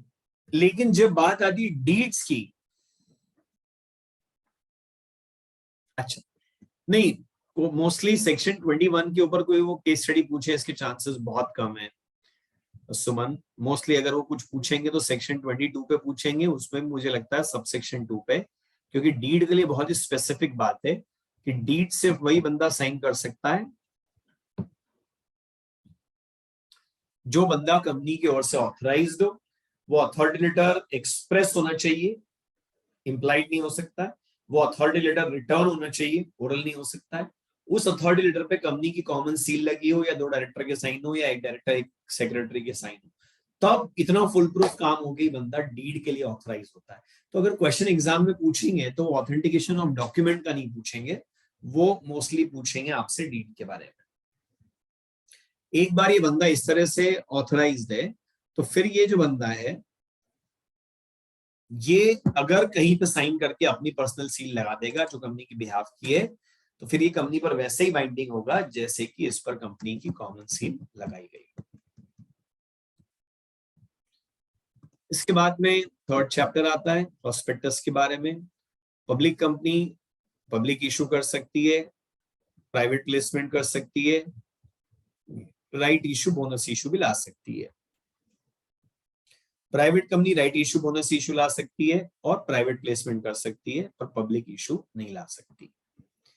डीन प्रोस्पेक्टस मैं स्किप कर रहा हूं, it's not really very good thing to revise. Section 26 हमको क्या बोलता है कि कंटेंट्स ऑफ प्रोस्पेक्टस, पहली बात प्रोस्पेक्टस डेटेड होना चाहिए, this is the date of publication of prospectus. Signed होना चाहिए, तो कंपनी के सारे डायरेक्टर्स इसके ऊपर साइन करते हैं।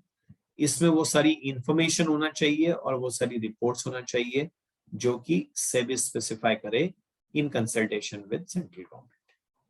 आपको कब प्रोस्पेक्टस नहीं देना पड़ता है? 4 सिचुएशन में।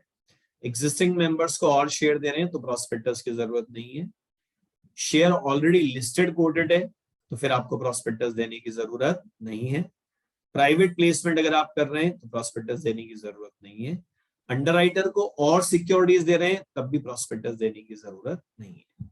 प्रोस्पेक्टस आपको आरओसी के पास कब फाइल करना पड़ता है? Either on the date of publication और before the date of publication of prospectus.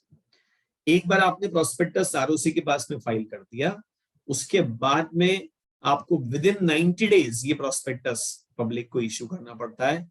उसके बाद में फिर ये प्रोस्पेक्टस एक्सपायर हो जाता है।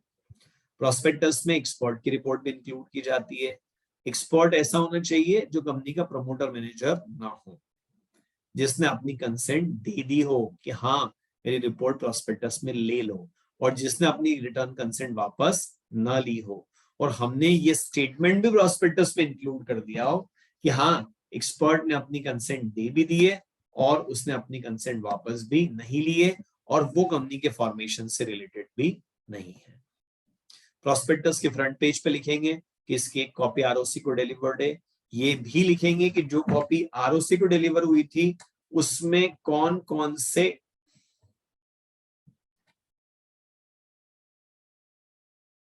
डॉक्यूमेंट आरओसी के पास में फाइल किए गए थे।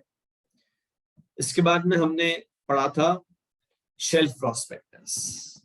ये एक बार बनाओ और बार बार चलाओ। शेल्फ प्रोस्पेक्टस जिस दिन शेल्फ प्रोस्पेक्टस की बेसिस पर पहला पब्लिक इशू ओपन होता है, वहां से अगले 1 साल तक शेल्फ प्रोस्पेक्टस वैलिड होता है। पर ये फैसिलिटी सिर्फ उन्हीं कंपनीज को है जो स्पेसिफाइड बाय सेबी हो। सेकेंड और सब्सिक्वेंट इशू के समय पर एक इंफॉर्मेशन मेमोरेंडम बनाना पड़ता है, और बीच में हुए, एक बार प्रोस्पेक्टस बनने के बाद में हुए सारे चेंजेस इस शेल्फ प्रोस्पेक्टस के अंदर इंक्लूड करने पड़ते हैं। अगर किसी ने एडवांस पेमेंट दिया था शेल्फ प्रोस्पेक्टस या इंफॉर्मेशन मेमोरेंडम के पहले, तो बाद में अगर कोई चेंजेस हुए तो उस बंदे को चेंजेस की इंटीमेशन देके पैसा विड्रॉ करने का चांस देना पड़ता है। Red herring prospectus means the prospectus जिसमें 2 इंफॉर्मेशन कम हो, एक इशू प्राइस और दूसरा issue size. Red herring prospectus में बुक बिल्डिंग के थ्रू इशू लाया जाता है, और रेड हेरिंग प्रोस्पेक्टस में एक कट ऑफ प्राइस डिसाइड किया जाता है इसके बाद में, और उसी कट ऑफ प्राइस पर या उससे ऊपर बिड करने वाले सारे लोगों को शेयर का अलॉटमेंट होता है। देयरआफ्टर हमने पढ़ा था ऑफर फॉर सेल। अगर कंपनी का कोई मेंबर या कुछ मेंबर्स मिलकर के अपने शेयर्स बेचना चाहते हैं बल्क में, तो रादर देन कि वो पब्लिक को सीधे अपने शेयर बेचने की कोशिश करें, वो कंपनी के पास जा सकते हैं कि kindly help us in selling the shares. वो कंपनी को ऑथराइज करेंगे अपने शेयर्स बेचने के लिए, और साथ में प्रॉमिस करेंगे कि इसमें जो भी खर्च आएगा वो सारा खर्च वो स्वयं उठाएंगे। इसके बाद जब कंपनी एक ऑफर पब्लिक को देती है, this offer shall be deemed to be a prospectus. ये वैसा ही होना चाहिए जैसा कि प्रोस्पेक्टस होता है, और इसमें झूठ बोलने पे कंपनी को वही सजा मिलेगी जो प्रोस्पेक्टस में मिलती है। Dev is asking shelf prospectus once again. तो बेटा नॉर्मल प्रोस्पेक्टस में क्या है, एक बार आपने इशू कर दिया तो खत्म हो जाता है, उसकी लाइफ सिर्फ वन ऑफ ही होती है। लेकिन शेल्फ प्रोस्पेक्टस में क्या होता है कि आपने एक बार प्रोस्पेक्टस बना दिया और साल में 6 बार उससे पब्लिक इशू लेके आ गए, बार बार वही प्रोस्पेक्टस इशू कर दिया तो चलेगा। बस आपको इतना करना है कि सेकंड थर्ड टाइम जब आप इशू लाएं और बीच में अगर कोई मटेरियल चेंजेस हो गए हो, तो वो आपको शेल्फ प्रोस्पेक्टस में अपडेट कर देना चाहिए through information memorandum. Is this clear देव?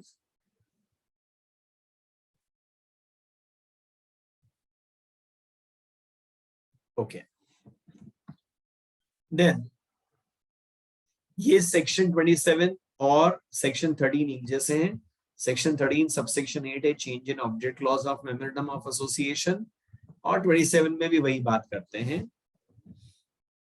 कि अगर एक कंपनी अपने प्रोस्पेक्टस में लिखी हुई टर्म्स एंड कंडीशंस को बाद में चेंज करना चाहती है पब्लिक से पैसा कलेक्ट कर लेने के बाद, तो उसको स्पेशल रेजोल्यूशन पास करना पड़ेगा, न्यूज़पेपर एडवर्टीजमेंट देना पड़ेगा। वो दूसरी लिस्टेड कंपनियों में मीनवाइल अपना पैसा नहीं लगा सकती है। ये एडवर्टीजमेंट पे पब्लिश करने के अलावा वेबसाइट पर पब्लिश करना पड़ेगा। डिसेंटिंग शेयर होल्डर्स को एग्जिट ऑफर भी देना पड़ेगा, और पोस्टल बैलेट से ये रेजोल्यूशन पास करना पड़ेगा। योर राइट सुमन। फिर बात आती है डीमैट की। तो यार मोटे तौर पे ये हो चुका है कि पब्लिक कंपनीज के लिए सबके लिए डीमैट कंपलसरी हो गया है, और प्राइवेट कंपनीज के लिए आज भी ऑप्शनल है। एकदम बहुत ब्रॉडली बताऊं तो पब्लिक कंपनी चाहे लिस्टेड हो या अनलिस्टेड हो, अगर वो शेयर इशू कर रही है तो डीमैट नहीं करना पड़ेगा। पब्लिक कंपनी चाहे लिस्टेड हो या अनलिस्टेड हो, अगर उसके शेयर ट्रांसफर हो रहे हैं तो कंपल्सरीली डीमैट नहीं होना चाहिए। लेकिन जब बात प्राइवेट कंपनी की आती है तो उसके शेयर इशू भी फिजिकल फॉर्म में हो सकते हैं, उसके शेयर ट्रांसफर भी फिजिकल फॉर्म में हो सकते हैं, हालांकि उसको भी डीमैट का ऑप्शन तो दिया गया है।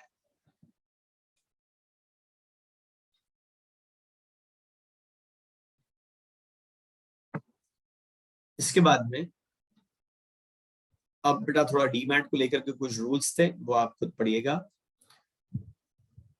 Liability for misstatement in prospectus, section 34 में हमने पढ़ा था criminal liability for misstatement in prospectus, और 35 में civil liability for misstatement in prospectus. Criminal liability तब होती है जब आपकी इंटेंशन मेलाफाइड थी। सिविल लाइबिलिटी तब होती है जब इंटेंशन तो ठीक थी लेकिन काम आपने गलती किया था। क्रिमिनल लाइबिलिटी के केस में 447 में आपको जेल हो सकती है। हालांकि उससे अगर आपको बचना है क्रिमिनल लाइबिलिटी से, तो या तो आप प्रूव करें कि माय मिसस्टेटमेंट वाज इमटेरियल, या आप कह दें मुझे तो लगा यही सही है, I had reasonable ground to believe in the truthfulness of the statement. Criminal liability में जेल जाना पड़ता है, जुर्माना भरना पड़ता है। सिविल लाइबिलिटी में वो सब नहीं है, पर आपकी वजह से जो नुकसान हुआ है वो कंपनसेट करना पड़ता है। सिविल लाइबिलिटी में कौन लोग लायबल है? Directors, propose directors, promoters, person who authorized the issue of prospectus, expert, ये सारे लोग लायबल हैं। किस बात के लिए? जितना नुकसान हुआ है उनको कंपनसेट करने के लिए। 2 मिनट का ब्रेक, 15 मिनट बाद हम इसको खत्म ही कर देंगे आज के लिए। तो आज 9:15 तक हम इसको रखेंगे, कल फिर 7:15 to 9:15 रख लेंगे, या कल हुआ तो थोड़ा जल्दी भी कर लेंगे। कल के लिए टाइम में आपको मिल जाएगा, डोंट वरी। हर्षित भैया विल पोस्ट इट। आपका टेस्ट कितनी बजे कल, कब से कब तक है?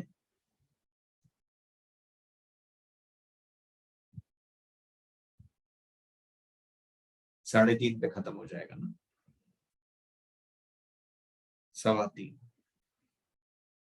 हाँ, तो 4 बजे के बाद रख सकते हैं ना। कल कोशिश करते हैं 4:30 to 6:30 टाइप से, ठीक है?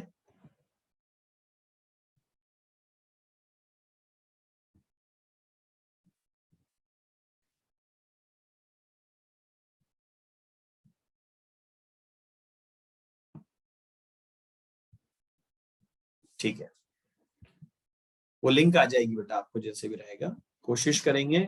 आप एक बार 4:30 के टाइम पे भी, 4 बजे भी एक बार देख लेना, तो 4 बजे आपको क्लैरिटी आ जाएगी ग्रुप पे कि या तो 4:30 to 6:30 करेंगे या फिर हम उसको इसी टाइम पे ही करेंगे। वो आपको कल 4 बजे तक क्लैरिटी आ जाएगी, डोंट वरी अबाउट इट।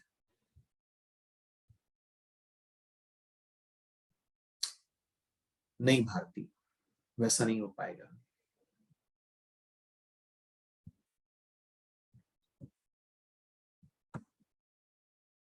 चलिए, provide some tips for revision.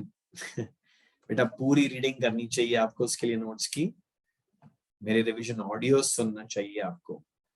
एक thorough full reading word to word notes की तो होनी ही चाहिए, there is no doubt about it. और आप मेरे ऑडियो सुनिए, उसमें भी बहुत अच्छा रिवीजन है। बट अभी थोड़ा साइकोलॉजी है कि नहीं नहीं आप तो सामने आओ और आप लाइव बोल दो तो हमको अच्छा लगेगा, तो ठीक है, इसलिए मैं सामने आ गया और लाइव बोल रहा हूँ। अदरवाइज मैंने आपके लिए इतने फैंटास्टिक ऑडियोज बनाए हैं और नोट्स में इतना स्ट्रेटेजिकली चीजें बोल्ड करी हैं और मेमोरी हुक बनाए हैं कि आपको और कुछ भी करने की एज सच जरूरत नहीं है। स्लाइड से सब कुछ याद होगा। बड़ा एक अच्छा लगता है आप लोगों को मेरी शक्ल देखने की, आवाज सुनने की बहुत इच्छा थी लाइव, इसलिए मैं आ गया हूँ आपके सामने। अदरवाइज मेरी कुछ खास जरूरत है नहीं यहाँ पे।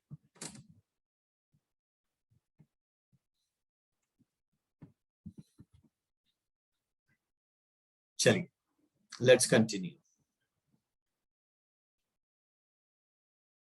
यस यस एग्जैक्टली, आप सब भी अग्री कर रहे हैं इस बात से कि you have fantastic revision audios and very well design notes and slide summaries. वो सब चीजें हमने तो कॉर्पोरेट लॉ को कभी भी डे 1 से रिवीजन के एंगल से ही पढ़ा है। पहले दिन जब आप मेरी क्लास में बैठे और स्लाइड पे से आपने कुछ की पॉइंट्स नोट करे, आपका रिवीजन स्ट्रेटेजी वहीं से चालू हो गया था। कोई अलग रिवीजन का अफोर्ड करने की कभी जरूरत ही नहीं थी। वही स्लाइड्स में इतनी बढ़िया समरी है कि और कुछ भी करने की जरूरत नहीं। पर ठीक है, हम आप मिलते भी कहाँ फिर, ऐसे मजा नहीं आता लाइफ में, इसलिए थोड़ा सा अभी भी पढ़ लेते हैं। चलिए, तो हम बेटा नेगोशिएबल इंस्ट्रूमेंट के लिए आप मेरे नोट्स ही देखिए, उसमें बहुत प्रिसाइज और अच्छा दिया हुआ है। आप और कुछ भी पढ़ने की उसके अलावा आपको जरूरत नहीं है नेगोशिएबल इंस्ट्रूमेंट के लिए।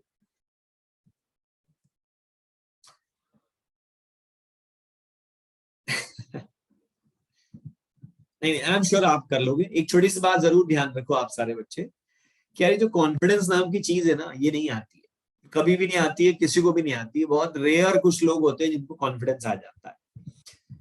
मुझे आज भी, मैंने आपको पहले ही बोला था और आज भी मुझे ये बात बहुत अच्छे से याद है कि when I was a student ना, उस समय भी यही वाली कहानी होती थी, सेम सेम टू सेम, कि एग्जाम है कल सुबह में, हम लोग का पेपर सुबह होता था जहां तक मुझे याद आ रहा है। और आज शाम को मैं और मेरा फ्रेंड मिलते हैं डिनर के टाइम पे। वो मेरे रूम पे आता है, बोलता भाई कुछ भी नहीं याद आ रहा है। फिर बोलता हाँ सेम यार, मुझे भी कुछ नहीं याद आ रहा है। फिर हम दोनों दुखी हो रहे हैं, फिर हमने बोला कोई बात नहीं और पढ़ाई कर लेते हैं, दुखी तो है ही अब। बट एग्जाम अच्छी गई और पास हो गए। तो कॉन्फिडेंस नहीं आता है। जो ऑल इंडिया रैंकर्स है ना, उनसे पूछ लो कि एग्जाम के एक दिन पहले तक भी तुम फुल्ली कॉन्फिडेंट थे क्या, तो वो बोलेंगे बिल्कुल भी नहीं। कई तो ये बोलेंगे मुझे तो उम्मीद ही नहीं थी कि मेरी रैंक भी आ जाएगी। तो बेटा ये अपने आप से उम्मीद बिल्कुल मत रखना कि आपको कॉन्फिडेंस आ जाएगा, आपको सब याद हो जाएगा। हाँ, मेहनत आपने करी हुई होनी चाहिए, इसमें कोई दो राय नहीं है, और आगे भी करनी है। अभी तक भी की हुई होनी चाहिए थी और आगे भी कंटिन्यू करनी है। इसमें कोई दो राय नहीं कि बिना मेहनत के तो आप पास हो ही नहीं सकते। बट कॉन्फिडेंस की उम्मीद अपने आप से मत करो, बल्कि ज्यादा कॉन्फिडेंस आ गया हो तो मेरे को आपके ऊपर डाउट है कि आ कैसे गया कॉन्फिडेंस। फिर से मिल लेना, मैं कम कर दूंगा। Sir case law related to companies that are important, हाँ एक बार रीडिंग कर लो, वो काफी हो जाएगा। इंपॉर्टेंट सेक्शंस मैंने टेलीग्राम पे आपको दे दिए ऑलरेडी, कि उन सेक्शंस को ज्यादा अच्छे से आप पढ़ लीजिए। वीडियो कहाँ अपलोड होगा? एनपीए के यूट्यूब चैनल पे होगा बेटा। सर आज से नोट्स नहीं बेटा, आज से चालू करेंगे तो होगा नहीं होगा, हाउ कुड आई नो, मुझे नहीं मालूम ना आपका कितना बैकग्राउंड है। आप बोल रहे हैं कि पढ़ाई आज से चालू करो तो दिस इज लेट। हाँ, आप पढ़ चुके हैं और एक और रिविजन कर रहे हैं तो फिर बात अलग हो जाती है। क्वेश्चन प्रैक्टिस मॉड्यूल से कर लें बस। क्वेश्चन प्रैक्टिस करिए ही मत आयुष, ये आपका टाइम खराब हो जाएगा। क्वेश्चन छोटे बच्चे प्रैक्टिस करते हैं, आप बड़े बच्चे हैं, आप सिर्फ सेक्शन पढ़िए, वो आपके लिए काफी हो जाएगा।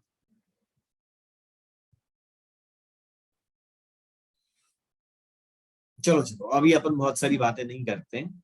कुछ सेक्शन में कंफ्यूजन होता है तो मुझसे पूछ लीजिए, दोबारा पढ़िए, दोबारा पढ़ने से वैसे ही क्लियर हो जाएगा। फिर ना क्लियर हो तो मुझसे पूछ लीजिए। एग्जाम के एक दिन पहले क्या पढ़ के जाना चाहिए, वो रिवीजन स्ट्रेटेजी मैं आपके टेलीग्राम चैनल पे पोस्ट कर दूंगा।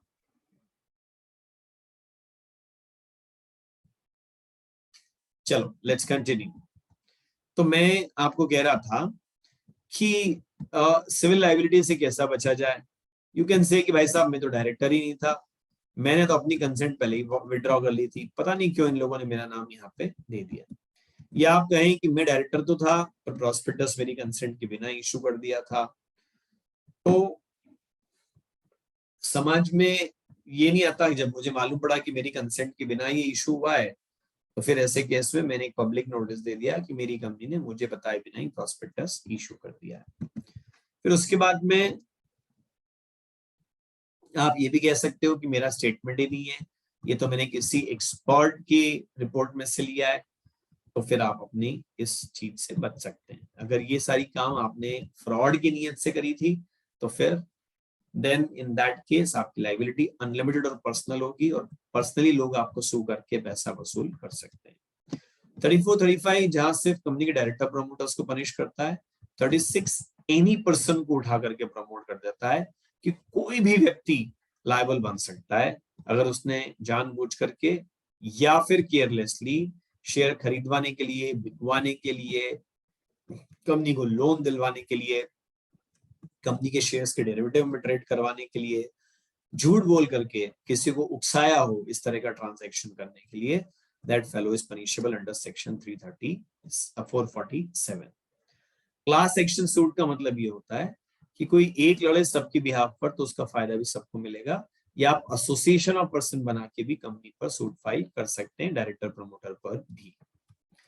अलॉटमेंट ऑफ शेयर तभी होगा जब मिनिमम 90% सब्सक्रिप्शन मिले, एप्लीकेशन मनी फेस वैल्यू का मिनिमम 5% मिले। एप्लीकेशन मनी अगर 30 days from the date of issue of prospectus में नहीं मिले तो फिर बाद में आपको पब्लिक का सारा पैसा वापस करना है।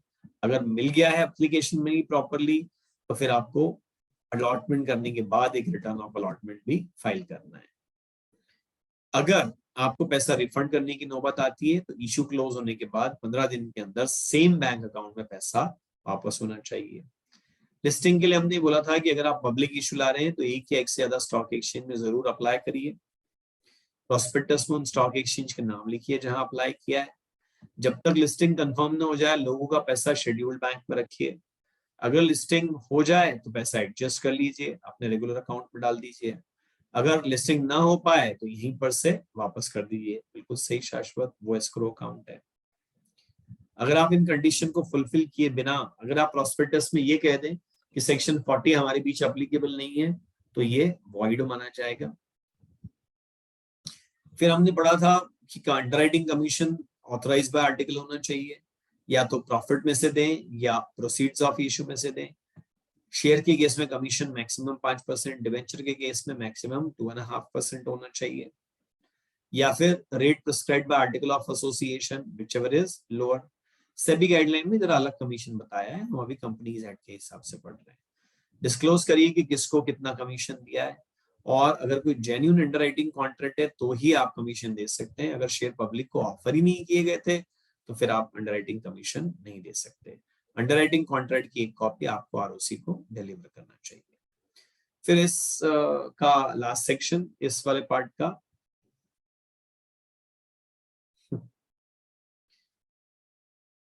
हाँ बेटा क्या कर सकते हैं।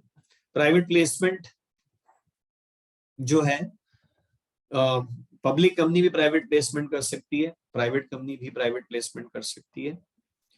और प्राइवेट प्लेसमेंट जो है वो मैक्सिमम एक फाइनेंशियल ईयर में 200 लोगों को कर सकते हैं जिन लोगों को बोर्ड ने आइडेंटिफाई किया हो, और 200 की काउंटिंग में क्वालिफाइड इंस्टीट्यूशनल बायर इंक्लूड नहीं होते, और एम्प्लॉय स्टॉक ऑप्शन स्कीम में जो ईसॉप दिए गए हैं वो लोग भी यहाँ पर काउंट नहीं होते। ये जो ऑफर्स हैं ये ट्रांसफरेबल नहीं होना चाहिए, जिसको ऑफर दिया है सिर्फ वही एक्सेप्ट कर सके, इनके रिकॉर्ड कंपनी मेंटेन करे। ये पैसा बैंकिंग चैनल से आना चाहिए, कैश में नहीं ले सकते ये पैसा। जब तक एक ऑफर खत्म ना हो जाए तब तक दूसरा ऑफर नहीं आ सकता, ओवरलैपिंग ऑफ ऑफर नहीं हो सकती। लेकिन अगर शेयर का ऑफर पेंडिंग है और इस बीच डिवेंचर का ऑफर आप लेके आ गए, वो ओवरलैप हो जाए उसमें दिक्कत नहीं है। उसमें 200 की काउंटिंग भी शेयर की अलग होगी, डिवेंचर की अलग होगी। एप्लीकेशन मनी मिलने के बाद 60 दिन में अलॉटमेंट होना चाहिए, नहीं होने पर अगले 15 दिन में पैसा वापस होना चाहिए, नहीं होने पर 61वें दिन से ही ब्याज लगना शुरू हो जाएगा। जो पैसा मिले सेपरेट बैंक अकाउंट रखना पड़ेगा, और या तो आप उसको बाद में अपने रेगुलर अकाउंट में डालते हैं अगर अलॉटमेंट हो पा रहा है तो, नहीं हो पा रहा है तो यहीं से रिफंड कर देंगे। किसी भी तरह का पब्लिक एडवर्टीजमेंट करना बिल्कुल भी अलाउड नहीं है, क्योंकि ये प्राइवेट प्लेसमेंट है। एक बार प्राइवेट प्लेसमेंट हो जाए तो अगले 15 दिन के अंदर आपको आरओसी के पास एक रिटर्न ऑफ अलॉटमेंट फाइल करना चाहिए। इसमें सारी डिटेल आती है, किसको शेयर अलॉट करा, कितना शेयर अलॉट करा, फेस वैल्यू कितनी है, पेड अप अमाउंट कितना है, एटसेट्रा। फिर पेनल्टी है, वो सब ठीक है अपनी जगह पर, पेनल्टीज। हाँ, प्राइवेट प्लेसमेंट को लेकर के कुछ और भी शर्तें थी, जैसे कि आपको उसके लिए एक स्पेशल रेजोल्यूशन पास करना चाहिए। उस रेजोल्यूशन को पास करने के लिए जो मीटिंग बुलाएंगे उसके नोटिस में एक्सप्लेनेटरी स्टेटमेंट देना चाहिए। नॉन कन्वर्टेबल डिवेंचर है, साल में एक बार ही आपने स्पेशल रेजोल्यूशन पास कर लिया तो पूरे साल तक चलेगा, उसमें कोई दिक्कत वाली बात नहीं है। 20,000 वाली जो कंडीशन है ना बेटा वो हट चुकी है, ध्यान देना कि वो कम से कम बीसीआर की फेस वैल्यू के शेयर देना चाहिए, that condition has been deleted now. फिर उसके बाद में जिस बैंक अकाउंट से पैसा आया है उसका रिकॉर्ड मेंटेन करना चाहिए, और बाद में अगर पैसा रिफंड करना हो तो सेम बैंक अकाउंट में ही पैसा रिफंड करना चाहिए। सबसेक्शन 11 एक बार बता दीजिए आप श्योर।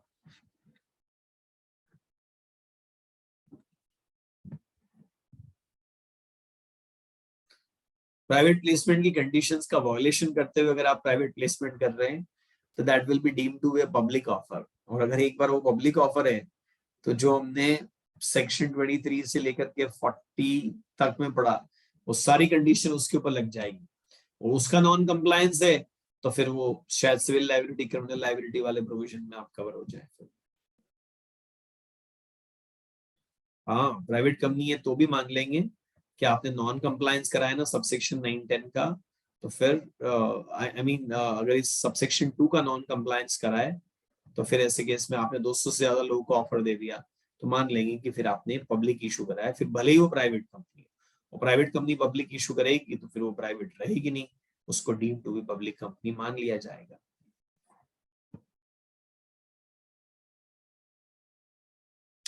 हाँ रोहित, वही तो बात है, प्राइवेट कंपनी पब्लिक इशू नहीं ला सकती, प्राइवेट कंपनी में 200 से ज्यादा मेंबर नहीं हो सकते, प्राइवेट कंपनी के शेयर फ्रीली ट्रांसफरेबल नहीं हो सकते, पर अगर आप इनमें से एक भी शर्त तोड़ देंगे तो आपकी कंपनी प्राइवेट कंपनी नहीं रहेगी।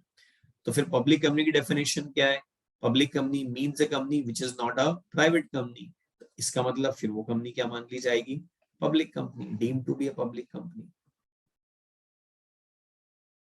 Right Rohit?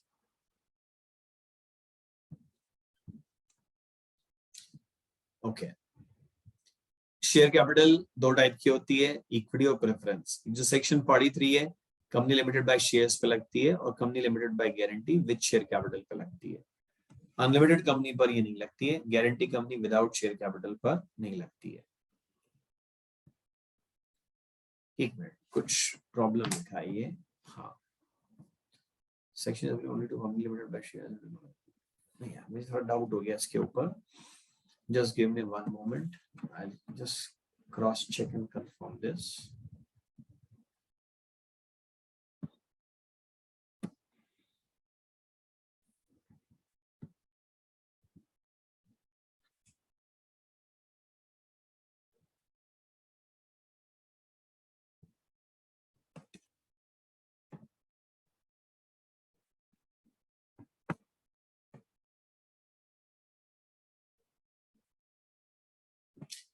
Okay, company limited by shares के ऊपर ये हाँ, इसमें हमने ये बात जरूर कही थी कि प्राइवेट कंपनी के ऊपर this section is applicable subject to article of association. Right right, I am sorry, company limited by shares पर ही लगती है सिर्फ ये सेक्शन, और प्राइवेट कंपनी पर सब्जेक्ट टू आर्टिकल है। मतलब प्राइवेट कंपनी अगर अपने आर्टिकल ऑफ एसोसिएशन में कुछ और लिखना चाहे तो उसको छूट है, वो जो चाहे वो लिख सकती है और फिर उसको फॉलो कर सकती है। आज बस बेटा 5-7 मिनट और पढ़ेंगे, डोंट वरी। तो अब हमने कहा था कि इक्विटी शेयर, दो तरह की शेयर कैपिटल होती है, इक्विटी और प्रेफरेंस। तो प्रेफरेंस शेयर कैपिटल को हमने कैसे डिफाइन करा था? जिसमें डिविडेंड का प्रेफरेंस हो और repayment of paid up capital का प्रेफरेंस हो और बीच में एंड लगाए, दोनों एक साथ होना चाहिए। तो ये प्रेफरेंस है। दो में से एक भी कंडीशन फुलफिल अगर नहीं होती है तो फिर ये प्रेफरेंस नहीं है। जो प्रेफरेंस नहीं है उसको इक्विटी मान लिया जाएगा। अब इक्विटी भी दो तरह की हो सकती है, एक नॉर्मल वोटिंग राइट और एक differential voting right. Preference shares को भी यहाँ पर नहीं बेटा अभी टेस्ट नहीं कर सकते, वो आप कल दे दीजिए ना, यहाँ पे Q&A करके डजंट मेक सेंस। बेटर है कि आप कल ही टेस्ट दीजिए। तो अभी हम यहाँ बोल रहे थे कि प्रेफरेंस शेयर्स जो हैं वो भी उसमें कुछ एडिशनल प्रेफरेंस भी दिए जा सकते हैं, जैसे कि फिक्स प्रीमियम का प्रेफरेंस दिया जा सकता है कि ना केवल पेड अप कैपिटल का प्रेफरेंस है बल्कि रिडम्पशन प्रीमियम का भी प्रेफरेंस है। सरप्लस प्रॉफिट में पार्टिसिपेशन दे सकते हैं, सरप्लस कैपिटल में पार्टिसिपेशन दे सकते हैं। ये सारे एडिशनल राइट है जो प्रेफरेंस शेयर होल्डर्स को दिए जा सकते हैं। फिर इसके बाद में बात आती है कि डीवीआर इशू कैसे करें। बेटा सब टेस्ट ही टेस्ट है, आप इतना ज्यादा टेस्ट मत करो, फिर टेस्ट हो ये वो दो। अब गया एमसीक्यू टेस्ट जब मैं लेता था तो आप बोलते थे डिस्क्रिप्टिव ले लो, अब जब डिस्क्रिप्टिव में ले रहा हूँ तो आप बोल रहे हो एमसीक्यू ले लो। ये सब चलता रहता है, कोई खास बात नहीं है। जो लो उसके अलावा जो कुछ दूसरा है उसकी डिमांड आप हमेशा आपके पास रहती है। आप टेस्ट से ज्यादा पढ़ने पे ध्यान दीजिए अभी, which is really much more important.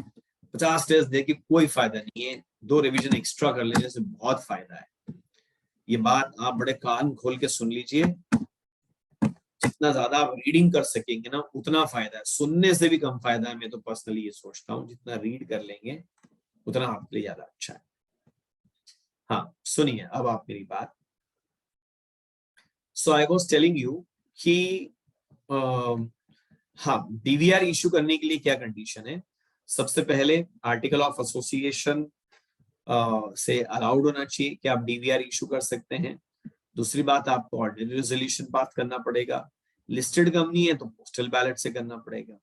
DVR आपकी टोटल इक्विटी के 74% से ज्यादा नहीं होना चाहिए। इसका मतलब क्या निकला था कि ऑर्डिनरी इक्विटी कम से कम 26% होना चाहिए। 100 रुपए की टोटल इक्विटी है तो उसके अंदर 74 का मैक्सिमम डीवीआर और 26 की मिनिमम ऑर्डिनरी इक्विटी। डीवीआर आप तभी इशू कर सकते हैं जब आपने कोई फाइनेंशियल डिफॉल्ट नहीं, फाइलिंग डिफॉल्ट नहीं कराओ और फाइनेंशियल डिफॉल्ट भी नहीं कराओ। अब डिफॉल्ट दो कैटेगरी के थे, एक सबसिस्टिंग डिफॉल्ट थे और एक पिछले 5 साल में भी नहीं करा हुआ वाले हैं। सबसिस्टिंग में हमने क्या पढ़ा था, डिविडेंड में डिफॉल्ट नहीं है, डिपॉजिट रीपेमेंट में डिफॉल्ट नहीं है, redemption of preference and preferential debenture में डिफॉल्ट नहीं है, डिपॉजिट और डिवेंचर की इंटरेस्ट में डिफॉल्ट नहीं है। लेकिन फिर हमने कुछ ऐसे डिफॉल्ट भी पढ़े थे जिनमें सबसिस्टिंग छोड़ो, उनको ठीक कर दिया तो भी अगले 5 साल तक फिर आप डीवीआर इशू नहीं कर सकते। तो टर्म लोन के रीपेमेंट का डिफॉल्ट ठीक करने के बाद 5 साल निकल जाएंगे, फिर डीवीआर इशू कर पाओगे। स्टैट्यूटरी ड्यूज ऑफ एम्प्लॉइज में अगर लफड़ा करा तो भी वही होगा। इन्वेस्टर एजुकेशन प्रोटेक्शन फंड का पैसा टाइमली नहीं दिया तो फिर देने के भी 5 साल बाद आप डीवीआर इशू कर पाएंगे। फिर कंपनी पर किसी कोर्ट की कोई पेनल्टी लगी हुई नहीं है। हाँ, हमने पढ़ा था dance India, dance in economic times और इशू फ्लॉप हो जाएगा, राइट। ऐसे 3 निमोनिक हमने इस इकलौते पार्ट के अंदर पढ़ लिए थे। डेफर्ड शेयर वो है बेटा जो डीवीआर के थोड़ा सा अपोजिट है। इसका मतलब क्या है कि ऐसे शेयर्स हैं जिनमें वोटिंग पावर डिस्प्रोपोर्शनेटली ज्यादा है लेकिन बदले में उनको डिविडेंड राइट जो है वो थोड़ा कम दे दिया गया है। सेक्शन 50 तक कंप्लीट कर लेते हैं हम इसको। Share certificate prima facie evidence माना जाता है, कंक्लूसिव एविडेंस नहीं माना जाता। It is issued under common seal, या फिर 2 डायरेक्टर या फिर 1 डायरेक्टर 1 सेक्रेटरी के साइन होते हैं। शेयर सर्टिफिकेट के ट्रांसफर में अगर फोर्जरी होती है तो फिर भी उस बंदे को अच्छा टाइटल नहीं मिलेगा और ओरिजिनल ऑनर का नाम रिस्टोर करना पड़ेगा। बट अगर कोई व्यक्ति ठगा गया है तो कंपनी से कंपनसेशन की डिमांड कर सकता है। अगर शेयर सर्टिफिकेट गुम हो जाए, डिस्ट्रॉय हो जाए, कट फट जाए तो आप डुप्लीकेट मांग सकते हैं। इसमें अगर कोई फ्रॉड करने की कोशिश करे तो वो 447 में पनिशेबल है। फिर वोटिंग पावर के लिए हमने पढ़ा था, ये केवल लिमिटेड बाय शेयर कंपनी पे लगता है और प्राइवेट कंपनी पे subject to article. Equity share holder को सारे पर वोट राइट टू वोट है, proportion of paid up capital में है। प्रेफरेंस शेयर कैपिटल सिर्फ उसी मुद्दों पर वोट डालेंगे जो उनके राइट को डायरेक्टली अफेक्ट करें, या वाइंडिंग अप के समय उनको राइट टू वोट होगा, या लगातार 2 साल तक डिविडेंड नहीं देने पर भी उनको राइट टू वोट आएगा। एक बार जो उनको डिविडेंड राइट टू वोट आ गया तो उनकी पेड अप कैपिटल के प्रोपोर्शन में ही होगा। अगर क्लास ऑफ शेयर होल्डर के राइट चेंज करने हैं तो या तो 3/4 मेजॉरिटी की रिटर्न कंसेंट ले लो। प्रोपोर्शनेट बेसिस मतलब जिसके पास जितनी पेड अप कैपिटल है, जिसके पास जितने रुपए के शेयर है वो उतने रुपए के वोट डालेगा, सिंपल। स्पेशल रेजोल्यूशन पास कर लो या फिर रिटर्न कंसेंट ले लो। ऐसा चेंज तभी कर सकते हैं जब आर्टिकल में अलाउड हो, और अगर आर्टिकल में अलाउड नहीं हो तो कम से कम प्रोस्पेक्टस उसको रोकता ना हो। अगर एक क्लास के राइट चेंज करने से दूसरे क्लास के राइट अफेक्ट होते हैं तो दूसरी क्लास की मीटिंग में भी आपको रेजोल्यूशन पास करना पड़ेगा। अगर भले रेजोल्यूशन पास कर लो, अगर किसी क्लास के 10% शेयर होल्डर डिसेंटिंग है कम से कम, तो ट्रिब्यूनल को अपील कर सकते हैं। ट्रिब्यूनल इस चेंज को रोक देगा, केस सुनेगा, फिर डिसाइड करेगा। ट्रिब्यूनल का जो भी डिसीजन आएगा वो फाइनल होगा, उसके खिलाफ कोई अपील नहीं हो सकती है। उसकी एक कॉपी 21 दिन में आरओसी को आपको 21 दिन में ट्रिब्यूनल को अपील कर सकते हैं और डिसीजन की कॉपी 30 डेज में आरओसी के पास में देनी चाहिए। फेस वैल्यू मार्केट वैल्यू नहीं बेटा, पेड अप कैपिटल पे वोटिंग पावर होता है। Calls on share uniform basis पे होने चाहिए। अलग अलग एक जैसे शेयर है तो उनमें आप डिस्टिंग्विश नहीं कर सकते, पर अलग क्लास के शेयर हैं तो फिर उनका अलग अलग कॉल हो सकती है। पेड अप अमाउंट अलग होने पे भी डिफरेंट क्लास माना जाता है। कॉल्स इन एडवांस आप ले सकते हैं बशर्ते it is authorised bye article of association. उसके ऊपर एक्स्ट्रा डिविडेंड दे सकते हैं या इंटरेस्ट दे सकते हैं, पर उसके ऊपर एक्स्ट्रा वोटिंग पावर नहीं दिए जा सकते।